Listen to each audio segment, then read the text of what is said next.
So hello, good morning everyone, this is Mike sir here. और हम लोग अपने प्रीवियस टॉपिक को कंटिन्यू रखते हैं। कल के क्लास में मैंने आपको जो डिस्कशन कराए थे वो बेसिकली बैटल ऑफ प्लासी और बैटल ऑफ बक्सर के बारे में थे। हम लोग यही देख रहे थे, यही टॉपिक था हम लोग का कि ब्रिटिशर्स जो थे वो भारत के अंदर ट्रेडर्स से रूलर्स कैसे बन गए। ठीक है, तो फ्रॉम ट्रेडर्स टू रूलर्स, ये टॉपिक आज हम लोग इसको थोड़ा सा और एक्सपेंड करके यहाँ पे कवर करने वाले हैं, पढ़ने वाले हैं। जैसे कि रीजनल पावर्स जितनी भी थी हमारी इंडिपेंडेंट पावर्स हो चुकी थी, उन इंडिपेंडेंट पावर्स से किस तरीके से इन्होंने फ्रीडम पाई थी और किस तरीके से ये फ्रीडम पाने के बाद में भारत के अंदर अपना रोल एस्टैब्लिश करते हैं। ठीक है, कल के क्लास का एक छोटा सा ग्लिम्स दिखा देता हूँ आपको। मैंने जो कल के क्लास के अंदर आपके साथ में डिस्कशन किया था, वो डिस्कशन ये था कि 18th सेंचुरी इंडिया की बात हम लोग कर रहे थे। और 18th सेंचुरी के इंडिया के अंदर हम लोग ने देखा था कि तीन इंपॉर्टेंट हमारे पास में मुद्दे थे। पहला था डिक्लाइनेशन ऑफ मुगल्स, मुगलों के पतन के बारे में बात की थी हमने। दूसरा रीजनल पावर्स, जो भी हमारी रीजनल पावर्स थी उन रीजनल पावर्स की बात की थी, वो स्वतंत्र कैसे हुई, इंडिपेंडेंट कैसे हुई थी। और तीसरा हम लोग ने बात की थी ईस्ट इंडिया कंपनी एम्पायर का इस्टेब्लिशमेंट या फिर इनका प्रभुत्व किस तरीके से इस्टेब्लिश हुआ था। उसके अलावा हम लोग जो बात कर रहे थे वो यहाँ पे ये बात मैंने बोली थी, जो आज का टॉपिक मैं अभी आपसे काफ़ी टाइम से डिस्कस कर रहा हूँ, वो यही है कि ट्रेडर्स से रूलर्स किस तरीके से ये लोग बने और उस ट्रेडर्स से रूलर्स बनने की क्या क्रोनोलॉजी थी, किस तरीके से बने थे। तो ये व्यापारी से शासक कैसे बन गए, इसके पीछे सबसे बड़ा जिम्मेदार जो रीजन था वो था बंगाल, क्योंकि बंगाल के अंदर ही सबसे पहला इनका स्ट्रगल बैटल ऑफ प्लासी, जो एक बहुत ही सुप्रीम स्ट्रगल था यहाँ पे देखने को मिला था, उसके बारे में डिस्कशन की थी। और 1757 के बैटल ऑफ प्लासी के बारे में मैंने पूरा का पूरा डिस्कशन किया था। बैटल ऑफ प्लासी की एक स्टोरी पूरी की पूरी बताई थी आपको, इमीडिएट रीज़न और उसके साथ साथ में रियल रीज़न भी हम लोग ने यहाँ पे डिस्कस किए थे। उसके बाद में इमीडिएट कॉजेज़ भी देखे थे हम लोग ने यहाँ पे, और इमीडिएट कॉजेज़ के बाद में हम लोग ने ये देखा था कि इसके इवेंट्स क्या क्या हुए थे और किस किस इवेंट्स के थ्रू ये लोग यहाँ पे इस वॉर को पूरी तरीके से यहाँ पे परफॉर्म किया था। उसके बाद में रॉबर्ट क्लाइव की कॉन्स्पिरेसी से लेकर हम लोग रिजल्ट की तरफ आए, तो रिजल्ट में यहाँ पे ब्रिटिशर्स ने पूरी तरीके से किसको हरा दिया था, यहाँ पे ब्रिटिशर्स ने बंगाल को, बंगाल के नवाब सिराजुद्दौला को हरा दिया था और अपने हाथ में कंट्रोल इस्टेब्लिश कर लिया था। ठीक है, उसके बाद में हम लोग 1760 तक गए थे कि अगला नवाब बदला गया, वहाँ का मीर कासिम आया और मीर कासिम ने किस तरीके से अंग्रेज़ों के साथ में पहले तो उनको सपोर्ट किया और उसके बाद में उनके अगेंस्ट में कैसे खड़ा हो गया, जिसकी वजह से हम लोग देखते हैं कि यहाँ पे एक नया वॉर इस्टेब्लिश हो जाता है और उस वॉर का नाम था यहाँ पे बैटल ऑफ बक्सर। और इस बैटल ऑफ बक्सर की भी कहानी मैंने बताई थी। मैंने ये भी बताया था कि बैटल ऑफ बक्सर में भी अगेन ये लोग की कंबाइंड पावर हार जाती है। मीर कासिम, अवध के नवाब शुजाउद्दौला और शाह आलम सेकंड इनकी कंबाइंड से हार जाती है। इसके बाद में इसके कारण बताए थे कि इन कारणों की वजह से यहाँ पे ये सब पॉसिबल होता है कि बंगाल के नवाब, अवध के नवाब और शाह आलम सेकंड मुग़ल बादशाह सब हार जाते हैं। ठीक है, रिजल्ट ये होता है कि ट्रीटी ऑफ इलाहाबाद साइन होती है और मीर जाफ़र जो होते हैं वो वापस से यहाँ पे रीअपॉइंट हो जाते हैं बंगाल के नवाब। अब मैंने कल बोला था आपसे कि अब मैं इसके बारे में आपसे डिटेल में डिस्कशन करूँगा कि ट्रीटी ऑफ इलाहाबाद क्या है और ट्रीटी ऑफ इलाहाबाद के बाद में बंगाल के नवाब के साथ में क्या क्या चीज़ें होती हैं, कैसी होती हैं। तो देखिए, ट्रीटी ऑफ इलाहाबाद की अगर बात करें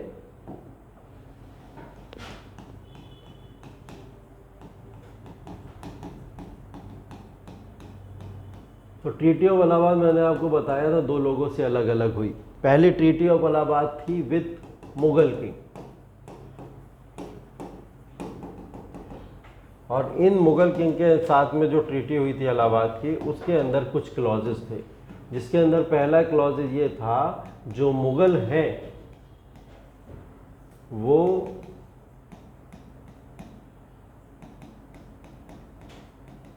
किसी भी तरीके का कोई भी फोर्टिफिकेशन नहीं करेंगे या कहीं और कब्जा ना करेंगे। उनको जो रीजन दे दिया जाएगा वो सिर्फ और सिर्फ उस रीजन में रहेंगे। और वो रीजन कौन से थे, दो रीजन इनको दे दिए गए, इलाहाबाद का और कारा रीजन। कारा रीजन भी जो है बेसिकली इलाहाबाद के ही कॉर्नर में पड़ता है। तो इलाहाबाद और कारा रीजन इनको देने के बाद में मुग़ल को यहाँ पे पूरी तरीके से रोक दिया गया कि मुग़ल इससे ज़्यादा बाहर नहीं निकलेंगे। अभी एक समय वो था, मैंने आपको ये मैप जब बताया था, इस मैप के अंदर ये हिंद कुश से लेकर कन्याकुमारी तक ये पूरा का पूरा रीजन किसका होता था, सब मुग़लों का हुआ करता था। और आज का समय क्या है, इलाहाबाद का एक छोटा सा पोर्शन जिसके अंदर यहाँ पे मुग़ल सिर्फ और सिर्फ बचे। तो ये बेसिकली ये कारण था कि जिसकी वजह से यहाँ पे कौन सा कारण था, बैटल ऑफ बक्सर, जिसकी वजह से ट्रीटी ऑफ इलाहाबाद साइन हुई है। ट्रीटी ऑफ इलाहाबाद साइन कब हुई थी, 1765 में। और इसी के अंदर जब मुग़ल किंग के साथ में ये ट्रीटी साइन हुई तो कुछ ऐसी चीज़ें देखने को मिली। ठीक है, उसके बाद में बोला गया था out of the collected revenue, मतलब जितना भी रेवेन्यू कलेक्ट किया जाएगा उस कलेक्टेड रेवेन्यू में से 26 लाख पर एनम मुग़लों को दे दिया जाएगा, मुग़ल्स को दे दिया जाएगा। कितना, 26 लाख पर एनम मुग़लों को दे दिया जाएगा जितना भी रेवेन्यू कलेक्ट होगा। 26 लाख पर एनम, 26 लाख रुपए सालाना। अभी तक मुग़लों के हाथ में सारे राजस्व के अधिकार रहते थे, चाहे 4 करोड़ आए, चाहे 10 करोड़ आए, चाहे 20 करोड़ आए, कितने भी आए, वो सारे के सारे जिम्मेदार खुद ही होते थे अपने पूरे के पूरे यहाँ पे रेवेन्यू के। सारा रेवेन्यू उन्हीं के पास में जाता था, उन्हीं के पास में जनरेट होता था। ठीक है,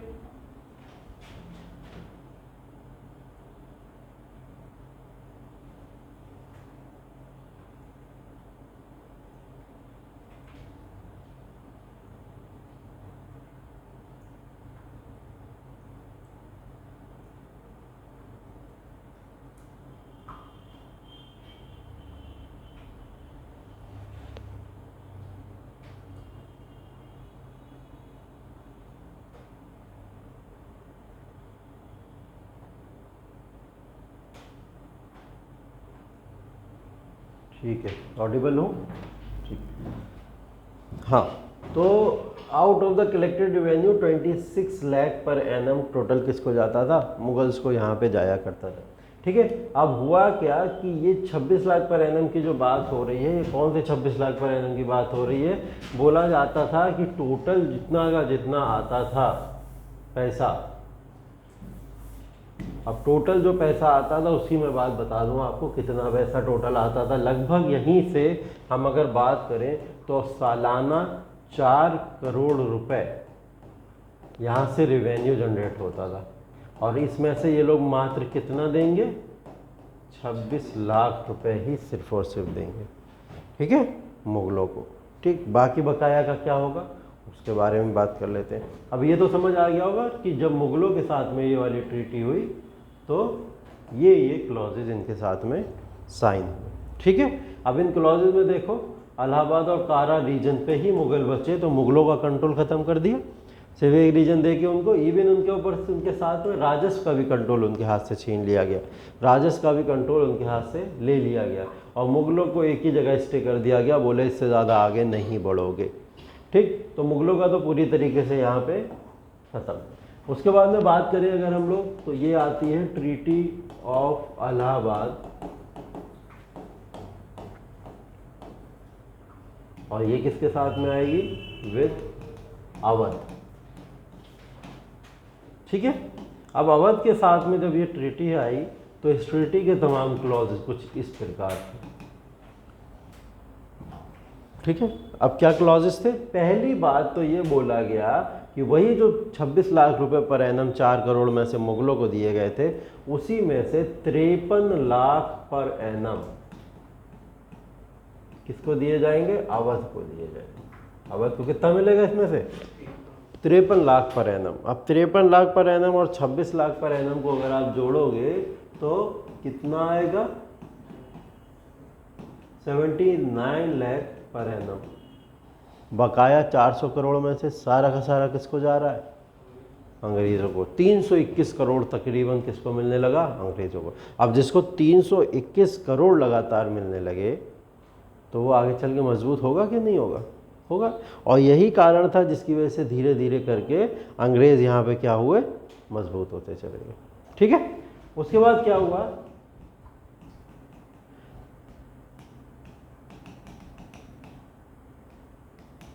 ब्रिटिश लिख लो यहाँ पे, ईस्ट इंडिया कंपनी लिख लो। ठीक है, ज़्यादा जो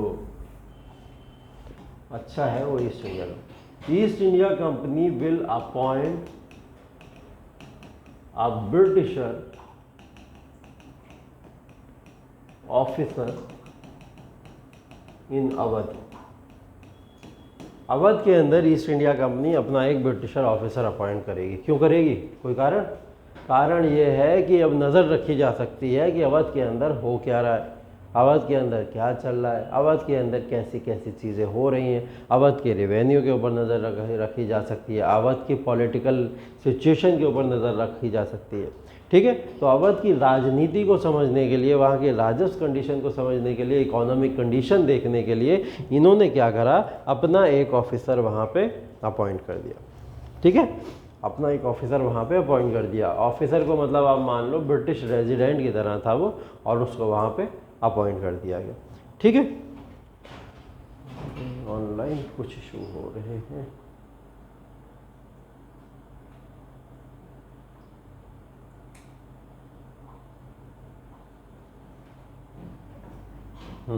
तो इन्होंने क्या करा, अपना एक ऑफिसर वहाँ पे अपॉइंट कर दिया। तीसरा देखो क्लॉज क्या था।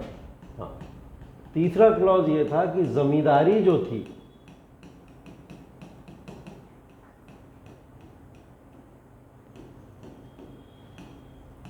जमींदारी of Banaras was given to, एक पर्सन था बलवंत राय। जमींदारी बनारस की, बनारस की जितनी, बनारस कहाँ है, अवध का ही तो पार्ट था पहले पूरा का पूरा। बनारस में जमींदारी पर बड़े लेवल पे हुआ करती थी। तो बनारस की जमींदारी पूरी की पूरी उठा के किसको दे दी गई, बलवंत राय को दे दी गई, जो पहले नवाबों के कंट्रोल में रहा करती थी। वो अभी भी बोला तो यही है कि नवाब तुम ही लोग हो भाई, रहो, लेकिन ये जमींदारी हम ले लेंगे उठा के। और ये बलवंत राय कौन था? ये बलवंत राय बहुत अच्छी तरीके से अंग्रेज़ों का या ब्रिटिशर्स का या ईस्ट इंडिया कंपनी का गुलाम था। कुछ भारतीय चाटुकार थे अंग्रेज़ों के, उन्हीं में से कुछ ये भी थे, बलवंत राय। ठीक है, तो बलवंत राय नाम सुना है सनी देओल की मूवी में? बलवंत राय के कुत्ता सुना है, नहीं सुना है? बलवंत राय वाला इतना फेमस डायलॉग, तो वही वाले बलवंत राय हैं ये। ठीक, ये ज़मींदारी इनके पास में पूरी की पूरी उठा के दे दी गई थी, तो ये ज़मींदारी इनके पास में बनी। ठीक, यहाँ पे और क्या करा गया, 2 डिप्टी दीवान यहाँ पे अपॉइंट किए गए। 2 डिप्टी दीवान वर अपॉइंटेड। ठीक है, देखो दीवान बना के तो राजस्व इन्होंने अपने हाथों में ले लिया, जमींदारी बलवंत राय को दे दी। साथ ही साथ में इन्होंने क्या करा, 2 डिप्टी दीवान को भी यहाँ पे अपॉइंट करा। ठीक है, जिनके नाम कुछ इस प्रकार थे।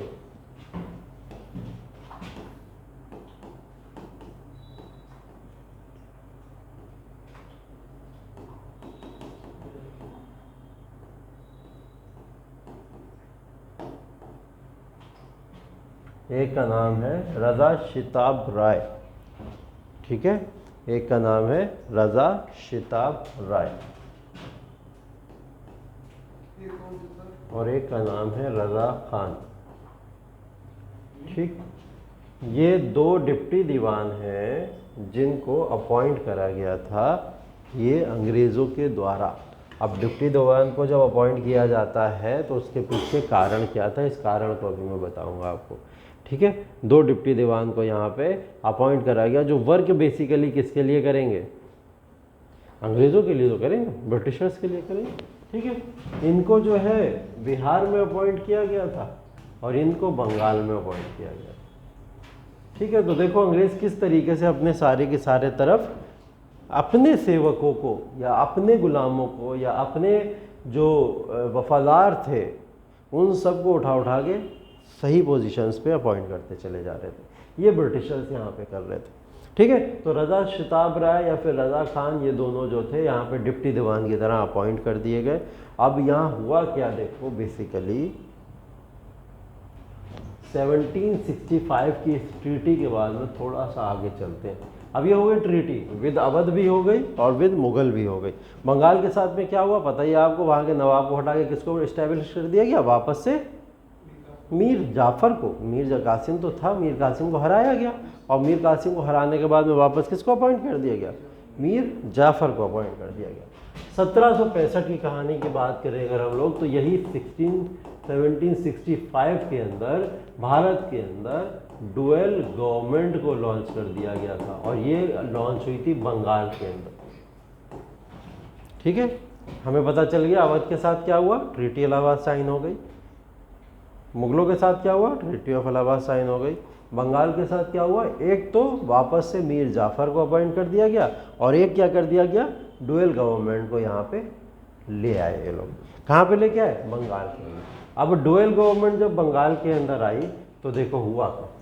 डुअल गवर्नमेंट का मतलब समझा दे रहा हूँ पहले मैं, दोहरी सरकार कहते हैं इसको हम लोग। क्या कहते हैं, दोहरी सरकार कहते हैं। ठीक है, एक होती है दीवानी और एक होती है निजामत। क्या होती है डुअल गवर्नमेंट का मतलब, एक होती है दीवानी और एक होती है निजामत। दीवानी का मतलब क्या होता है, रिवेन्यू की बात यहाँ पे हो रही है। रिवेन्यू का मतलब राजस्व, मतलब राजस्व से रिलेटेड जितनी भी सिचुएशंस हैं, राजस्व से रिलेटेड जो भी सिचुएशन है वो सारी की सारी सिचुएशन कहाँ फॉल करेगी, यहाँ पे इकोनॉमी, अर्थव्यवस्था से रिलेटेड, पैसा, मनी। ठीक है, अभी मैंने 26 लाख 53 लाख बताया, वो सारा का सारा किसका पार्ट था, वो रिवेन्यू का या फिर दीवानी का पार्ट था। एडमिनिस्ट्रेशन होता है निजामत। एडमिनिस्ट्रेशन का मतलब क्या होता है, प्रशासन। अब जितना भी प्रशासन है वो किसके अंतर्गत आता है, निजामत के अंदर आता है, उसको हम लोग निजामत कहते हैं। देखो हुआ क्या कि ये डुअल गवर्नमेंट जब बंगाल के अंदर लॉन्च की गई तो अंग्रेज़ों ने बड़ी चालाकी से एक काम किया था, और वो काम क्या था, वो काम ये था कि ये जो दीवानी राजस्व के राइट्स हैं, इसके दीवानी या फिर ये जो राजस्व के राइट्स हैं, ये उठा के सीधे के सीधे किसके हाथों में ले लिए, अपने हाथों में ले लिए। ये राइट किसके हाथों में आ गए, ईस्ट इंडिया कंपनी। मतलब पैसों का जितना भी मामला है ईस्ट इंडिया कंपनी ने किसके पास रख लिया, खुद के पास रख लिया। ठीक है, और इधर प्रशासन की बात करें, एडमिनिस्ट्रेशन की बात करें, तो ये पावर किसको दे दी गई, नवाब को। बोले तुम लोग नवाबशिप करो, बैठो राजगद्दी के ऊपर, राजा बनो, नवाब बनो, जो बनना बनो, हमें उससे मतलब नहीं। हमें किससे मतलब है, राजस्व से या पैसे से मतलब है। इनको सिर्फ और सिर्फ इसी से मतलब था। तो ये 1765 के अंदर जो डुअल गवर्नमेंट यहाँ पे शुरू हुई थी, ये डुअल गवर्नमेंट भारत के अंदर तकरीबन चली है 1765 1765 से कब तक चली, 1772 तक चली। ठीक है, तो हमको बेसिकली यही याद रखना है कि 1765 से 72 तक यहाँ पे डुअल गवर्नमेंट। इसके बाद में हम लोग पढ़ेंगे कि यहाँ पे क्या हुआ था, रेगुलेटिंग एक्ट पास हुआ 1773 के अंदर, और वहाँ से डुअल गवर्नमेंट के कॉन्सेप्ट को ख़त्म कर दिया गया जब वॉरेन हेस्टिंग आता है। ठीक है, अभी ये चीज़ समझने वाली है। अभी हमने ये समझा कि ट्रीटी ऑफ इलाहाबाद, जो इलाहाबाद की संधि 1765 में हुई थी, जिसके अंदर मुगल हारे थे और अवध के नवाब हारे थे शुजाउद्दौला, और बंगाल के नवाब हारे थे मीर कासिम। तो ये लोग जो बक्सर की लड़ाई में हारे थे, इसकी वजह से ट्रीटी ऑफ इलाहाबाद हुई, इलाहाबाद की संधि साइन हुई। और इलाहाबाद की संधि साइन होने की वजह से यहाँ पे क्या हुआ, एक मुगलों के साथ अलग ट्रीटी करनी पड़ी और किसके साथ में, अवध के साथ में अलग ट्रीटी करनी पड़ी। हाँ बेटा बोलो, कुछ पूछ रहे हो, आवाज़ आ रही है मेरी, हेलो।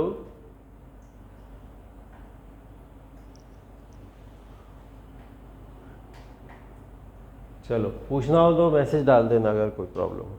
ठीक, तो 1765 से लेके 1772 तक का ये जो पूरा का पूरा टाइम है, डुअल गवर्नमेंट इन बंगाल, ये डुअल गवर्नमेंट यहाँ पे रेगुलेट होती रहती है, दोहरी सरकार चलती रहती है, दीवानी के राइट्स ईस्ट इंडिया कंपनी अपने हाथों में रखते हैं, और निजामत प्रशासन के राइट्स नवाब को दे दिए जाते हैं। ये ट्रीटी ऑफ इलाहाबाद थी, और ये बंगाल के साथ का पूरा कहानी थी। जो बंगाल से इनके स्ट्रगल हुए थे शुरू में, वो इस तरीके से निपटते हैं।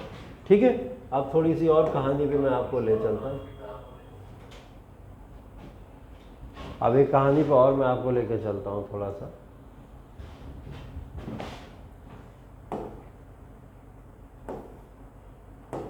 देखो इसको,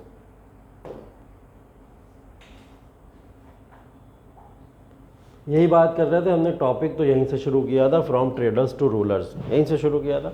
अब ट्रेडर्स से रूलर्स की अगर हम लोग ने बात की थी, तो ये व्यापारी से शासक कैसे बन गए, इसके पीछे के कई सारे कारण थे। पहले तो यूरोपीय कंपनियों को भगाना हो गया, यूरोपीय जितनी कंपनी थी उन सबको हटाना हो गया, और उन यूरोपीय कंपनी को हटाने के बाद में यहाँ पे और क्या हो गया,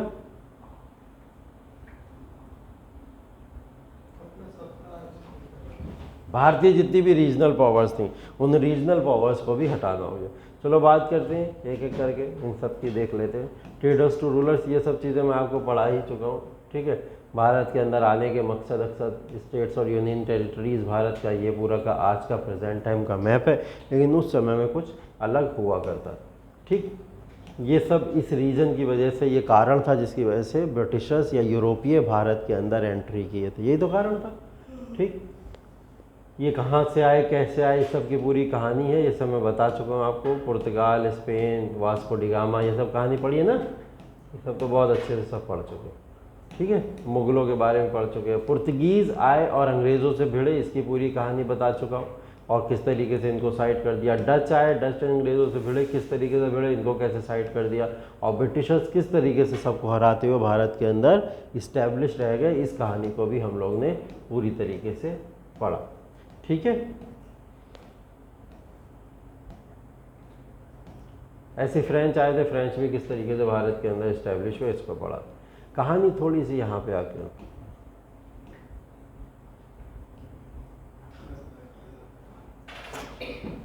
ठीक है। ये है थर्ड बैटल ऑफ पानीपत जो 1761 के अंदर हुआ।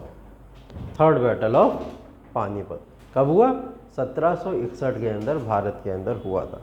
थर्ड बैटल ऑफ पानीपत या तीसरे पानीपत की जो लड़ाई हुई थी, उससे पहले दो लड़ाइयाँ और हो चुकी थी जब ये थर्ड बोल रहा है, ठीक है। तो पहली लड़ाई तो 1526 की है, जो बाबर और इब्राहिम लोदी के बीच में हुई थी, जिससे भारत के अंदर एक बहुत बड़ा पॉलिटिकल चेंज हुआ, जिसमें लोदी वंश को ख़त्म करते हुए भारत के अंदर मुग़ल सत्ता की स्थापना हुई थी। मेजर चेंज, पूरी पॉलिटिकल सिचुएशन ही बदल गई पूरे भारत की, ठीक है। उसके बाद में क्या हुआ, 1526 के बाद में एक और युद्ध हुआ, ठीक।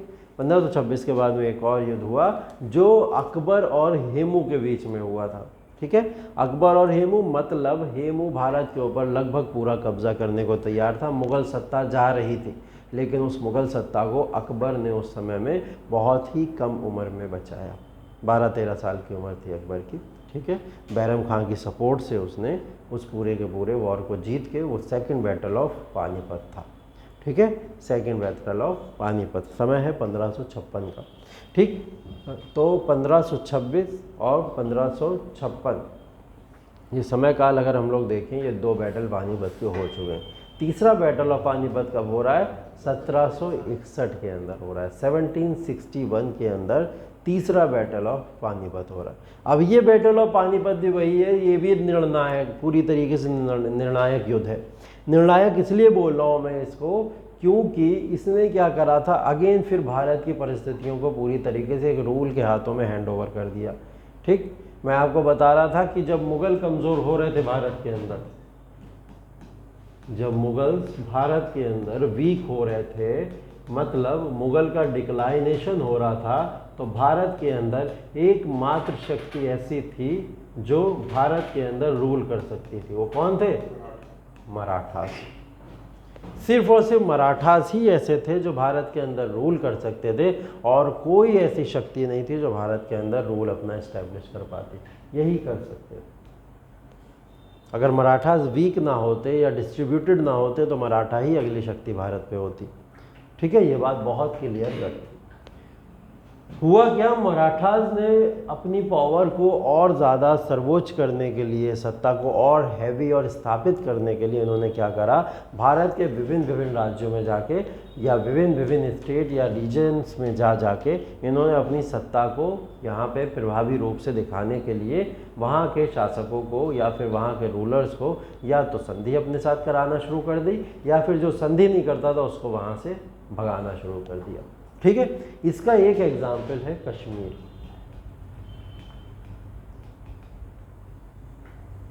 कश्मीर, अभी मैं इस कहानी बता रहा हूँ आपको कि तीसरा बैटल है पानीपत का 1761 में, ये हुआ ही क्यों, कारण क्या था इसके पीछे। कारण था कश्मीर के अंदर एक राजा यहाँ पे बैठा हुआ था या गवर्नर बना हुआ था एक, जिसका नाम था तैमूर, क्या नाम था? तैमूर। ठीक, ये तैमूर जो था, अभी मैंने आपको लास्ट क्लास में बताए थे फॉरेन इन्वेजन, बताए थे ना, विदेशी आक्रमण के बारे में बताया था। 1739 में किसने अटैक किया था? नादिर शाह ने। ठीक, उसके बाद में 1748 में किसने अटैक किया? अहमद शाह अब्दाली ने। ठीक है, यही तो बताया था मैंने। 39 में अटैक हुआ, 48 में अटैक हुआ। तो पहले तो नादिर शाह ने अटैक किया, फिर उसके बेटे ने अटैक किया। किसने? अहमद शाह अब्दाली ने। और अहमद शाह अब्दाली ने जब अटैक किया तो वो यहाँ पे तैमूर को अपॉइंट करके गया था। कहाँ पे? कश्मीर में। तैमूर किसका बेटा है? अहमद शाह अब्दाली का बेटा है। ठीक, अहमद शाह अब्दाली नाम ज़रूर याद रखिएगा, क्योंकि बार बार ये अहमद शाह अब्दाली इस वॉर के अंदर आएगा। ठीक है, तो तैमूर के, मैंने अभी क्या बोला, मराठास क्या चाहते थे? अपनी सत्ता को ज़्यादा से ज़्यादा स्थापित करने के लिए जगह जगह और एरिया एरिया के अंदर जाके अपनी सत्ता को प्रभावी बनाने के लिए या तो संधि कर लेते थे, या तो वहाँ के गवर्नर को या राजा को हटा दिया करते थे। यही हुआ। मराठास पहुँचे कहाँ? कश्मीर। बोले ऊपर से शुरू करते हैं, सबसे पहले वहाँ हटाते हैं लोगों को और वहाँ कब्जा करते हैं।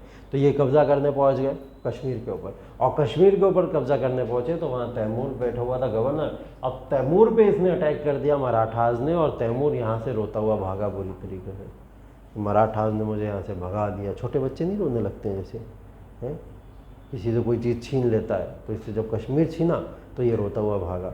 और रोते हुए कहाँ भागेगा? अपने अब्बा के पास भागेगा। हैं, पप्पा कौन है इसके? अहमद शाह अब्दाली। तो अहमद शाह अब्दाली के पास में ये रोता हुआ भागा। और अहमद शाह अब्दाली ने जब ये बात सुनी कि मराठास ने मेरे यहाँ कश्मीर में अपॉइंट करे मेरे पुत्र को यहाँ से भगाया है, डिसरिस्पेक्ट किया है, तो अहमद शाह अब्दाली यहाँ से अनाउंस कर देता है वॉर। और ये वॉर जो वो अनाउंस करता है वो अगेंस्ट इंडिया अनाउंस करता है। ये नहीं है कि मराठा ने भगाया तो मराठा के अगेंस्ट में होगा ना, किसके अगेंस्ट होगा? इंडिया, भारत। अब भारत पे पूरा अटैक करके भारत को फिर से लूटूंगा, ऐसे करके। और इंडिया के अंदर बादशाह कौन है? बादशाह तो मुगल ही हैं, तो झेलेगा कौन? मुगल झेलेंगे। ठीक, पिन्नी काट के मराठा है, भाग के जल्दी से, और झेलना किसे पड़ेगा? मुगल को। लेकिन मराठा इतने कमज़ोर नहीं थे, ना इतने वीक थे। उन्हें पता था कि अगर हमें भारत की सत्ता पे रूल करना है तो हमको आगे आना ही पड़ेगा। जब इसने अहमद शाह अब्दाली ने वॉर को अनाउंस किया तो इन्होंने बोला अगेंस्ट इंडिया या मुगल से ये वॉर नहीं होगा। ये किसके अगेंस्ट में होगा? ये अगेंस्ट मराठास होगा। मराठास ने खुला चैलेंज, ओपन चैलेंज दे दिया अहमद शाह अब्दाली को कि हमने तुम्हारे बेटे को भगाया है, हमने तुम्हारे बेटे को यहाँ से कश्मीर से हटाया है, तो तुम्हारी लड़ाई हमसे है, ना कि मुगलों से है, ना भारत से। तुम हमसे आके लड़ो। ठीक है, मराठास ने इस तरीके से बोला। अब मराठास में एक व्यक्ति थे जिनका नाम था रघुनाथ राव, कमांडर थे, बहुत बढ़िया कमांडर थे उस समय के। उनके बारे में आप पढ़ेंगे तो आपको बहुत अच्छी अच्छी चीज़ें मिलेंगी, बहुत हिम्मत वाले थे। तो रघुनाथ राव जो व्यक्ति थे, यही थे जिन्होंने अपनी कमांडरशिप में यहाँ से कश्मीर खाली कराया। किससे? तैमूर से। ठीक है, अब रघुनाथ राव ही तो होने चाहिए जब पानीपत की लड़ाई हो रही है। यही तो कश्मीर से भगा के आए हैं, तो सामने कौन होना चाहिए? रघुनाथ राव होना चाहिए जब अहमद शाह अब्दाली अटैक करेगा। अहमद शाह अब्दाली ने बोल दिया पानीपत में लड़ाई होगी हमारी, और तीसरा बैटल पानीपत का होगा, वो किस किस के बीच में होगी? मराठास के बीच में होगी और अहमद शाह अब्दाली होगी। मराठास की तरफ से किसको जाना चाहिए था? रघुनाथ राव को। रघुनाथ राव को चाहिए थी रिसोर्सेज। इन्होंने बोला मुझे रिसोर्सेज दे दो और मैं अहमद शाह अब्दाली क्या किसी को भी हरा सकता हूँ। मराठास से डिमांड करी। मराठास में क्या? मराठास में इस समय में जो शासक है, मैं यहाँ पे लिख रहा हूँ, उनका नाम था बाजीराव। कौन शासक है? बाजीराव। रूलर कौन है यहाँ पे? बाजीराव। बाजीराव से परमिशन मांगी इन्होंने कि आप मुझे इतनी रिसोर्सेज दे दीजिए कि मैं यहाँ से जाके किसको हरा पाऊँ? अहमद शाह अब्दाली को हरा पाऊँ पानीपत की लड़ाई के अंदर। तो डिमांड की गई, इन्होंने डिमांड को फुलफिल तो किया गया, लेकिन रिसोर्सेज के रूप में सिर्फ 20,000 सोल्जर्स ही ये किसको दे पाए? रघुनाथ राव को दे पाए। अहमद शाह अब्दाली की सेना आती थी लाखों में और उसके सामने 20,000 की क्या औकात, कैसे लड़ेंगे 20,000। लेकिन बाजीराव के सामने एक ऑप्शन क्या था, उन्होंने तो इतिहास पढ़ा हुआ है, उन्हें पता थी ये वाली बात कौन सी कि ये 20,000 की सेना भी लाखों की सेना को हरा सकती है अगर आपके अंदर क्षमता है तो। ठीक, प्लस मनी का जो थोड़ा बहुत फार्मूला था, वो मनी के फार्मूले में भी ज़्यादा डिमांड करी रघुनाथ राव ने कि हमें ज़्यादा पैसों की ज़रूरत पड़ेगी उस वॉर को लड़ने के लिए। बाजीराव ने वो ज़्यादा पैसों का भी अरेंजमेंट उनके लिए नहीं किया, बोले हमारे पास रिसोर्सेज ही कम हैं तो हम आपको ज़्यादा रिसोर्सेज कैसे दे पाएंगे। ठीक है, तो हुआ क्या कि बाजीराव ने फिर सेना के अंदर पूछा तमाम सेना से, रघुनाथ राव ने कर दिया मना, बोले जब मेरे पास रिसोर्सेज नहीं होंगी तो मैं अहमद शाह अब्दाली के सामने नहीं जाऊंगा, क्योंकि उसका मतलब निश्चित हार है। क्या है? निश्चित हार है, जीतना पॉसिबल ही नहीं। बोले ठीक है, तो इन्होंने अनाउंस करा, ओपन अनाउंसमेंट करा बाजीराव ने अपने दरबार के अंदर। ऐसे ही दरबार पूरा लगा हुआ है, कई सारे सोल्जर्स इधर बैठे हैं, इधर बैठे हैं, कई कमांडर्स बीच में बैठे हुए हैं और राजा यहाँ पे खड़े होके बाजीराव अनाउंस कर रहे हैं कि किसके अंदर वो हिम्मत है, क्षमता है जो आगे सामने आके अहमद शाह अब्दाली से इनसे जाके वॉर कर सकता है पानीपत की लड़ाई में। पूछा गया तो तुरंत एक हाथ उठा बीच में से और वो नाम था सदाशिवराव भाऊ। क्या नाम था? सदाशिवराव भाऊ। यहाँ लिख दे रहा हूँ मैं।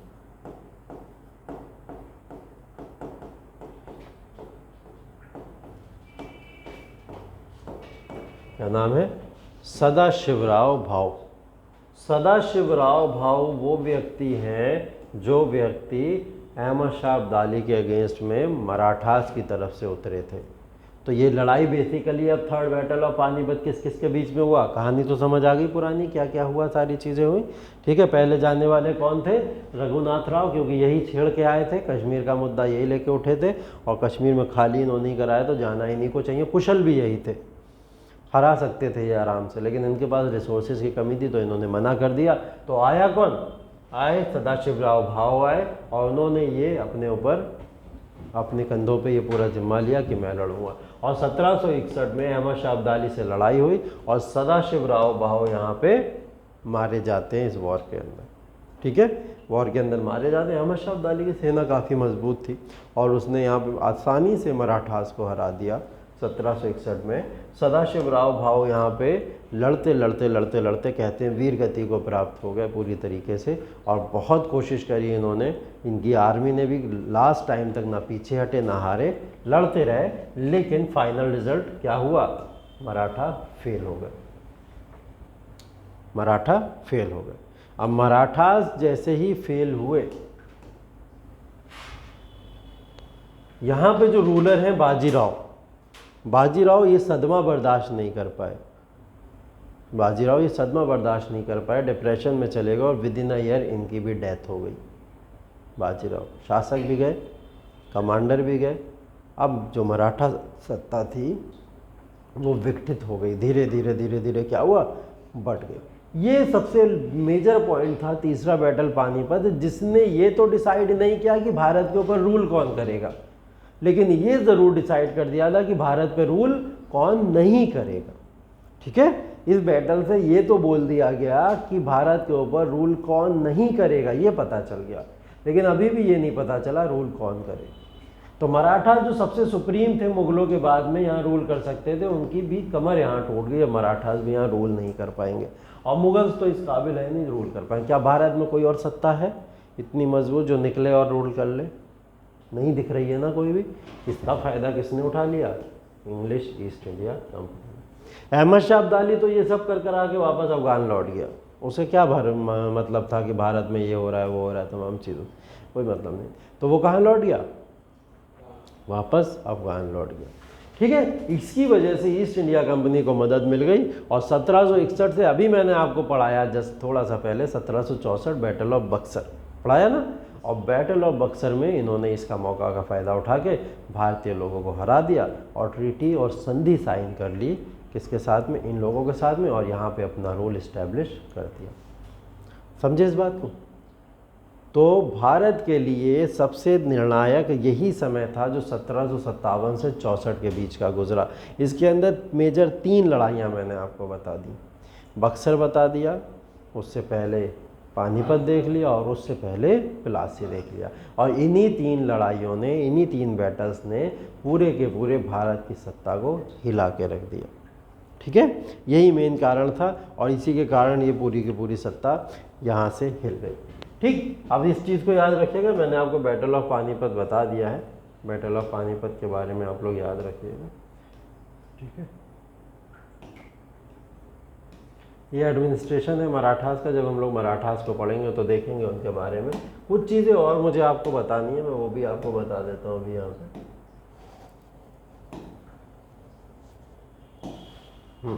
देखो, अब तीनों बैटल्स पानीपत के पढ़ लिए और पानीपत की लड़ाइयाँ हम लोग पढ़ क्यों रहे थे, क्योंकि मैंने आपको ये बात बताई थी, एक बात यहाँ पे क्या बताई थी मैंने ये बताई थी ईस्ट इंडिया कंपनी के स्ट्रगल होने वाले हैं कुछ इंडियन रीजनल पावर से। भारत की जो क्षेत्रीय शक्तियाँ हैं उन क्षेत्रीय शक्तियों से इनके स्ट्रगल होने वाले हैं और उन स्ट्रगल की कोई सीरीज थी ना। सबसे पहले मैंने बोला था हम पढ़ेंगे East India Company versus Bengal, ये तो पढ़ने वाले थे। इसके बाद East India Company versus Bengal के बाद में हम लोग को जो दूसरा पॉइंट पढ़ना है east India Company versus Mysore पढ़ते हैं। बंगाल हो गया,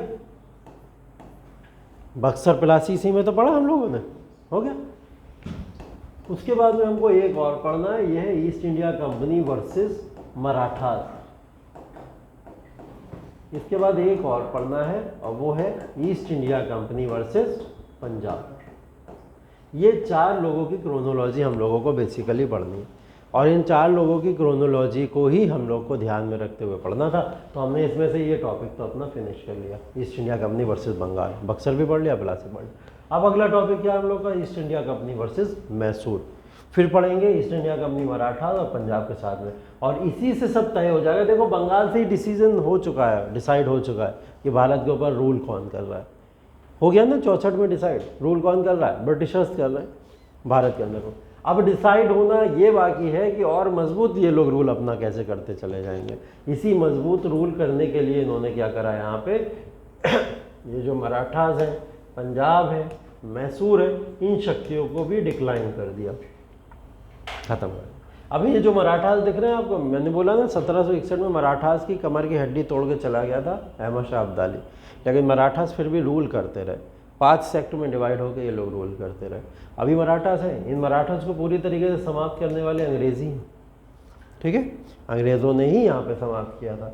यहाँ पंजाब को समाप्त करने वाले अंग्रेज़ ही हैं, पंजाबियों को भी यहाँ पे समाप्त करने वाले अंग्रेज़ी थे। पंजाब को जो रूल कर रहा था वहाँ पे पंजाब के रीजन में, और मैसूर जो बोला जाता है सबसे शक्तिशाली इस समय में स्टेट बन चुका था, और मैसूर का राज्य को यहाँ से हिलाना भी मुश्किल हो चुका था, उसको भी समाप्त करने वाले कौन थे, अंग्रेज़ थे। तो अब मैसूर की सत्ता किसके हाथों में थी, कौन मैसूर की सत्ता संभाल रहा था, और मैसूर की सत्ता किस किस लोगों ने अपने हाथों में ली। लाइक हैदर अली कौन थे, टीपू सुल्तान कौन थे, और इस सत्ता को यहाँ पे हराने वाले कौन लोग थे, कौन कौन सी संधि हुई, ट्रीटी हुई, किस किस ट्रीटी संधि से क्या क्या रिजल्ट निकले, इन सब की चर्चा हम किस में करेंगे, मैसूर की लड़ाई में करेंगे। मैसूर की लड़ाई के बाद में हम लोग यहाँ पे मराठास के साथ में लड़ाई देखेंगे, कौन मराठास रूलर हैं, कौन होलकर हैं, कौन सिंधिया हैं, कौन गायकवाड़ हैं। ठीक है, ये तमाम मराठास कौन कौन है, इन सब की भी बात हम लोग करेंगे, इनके सेक्ट के ऊपर भी बात करेंगे, और कैसे इन्होंने ब्रिटिशर्स के हाथ सामने यहाँ पे संधि को साइन कर दिया, कैसे ब्रिटिशर्स ने इनको मजबूर कर दिया, इसके भी बात देखेंगे। पंजाब के बारे में जब हम आएंगे तो पंजाब के साथ में भी हम लोग लड़ाइयाँ देखेंगे, कौन थे, राजा रणजीत सिंह।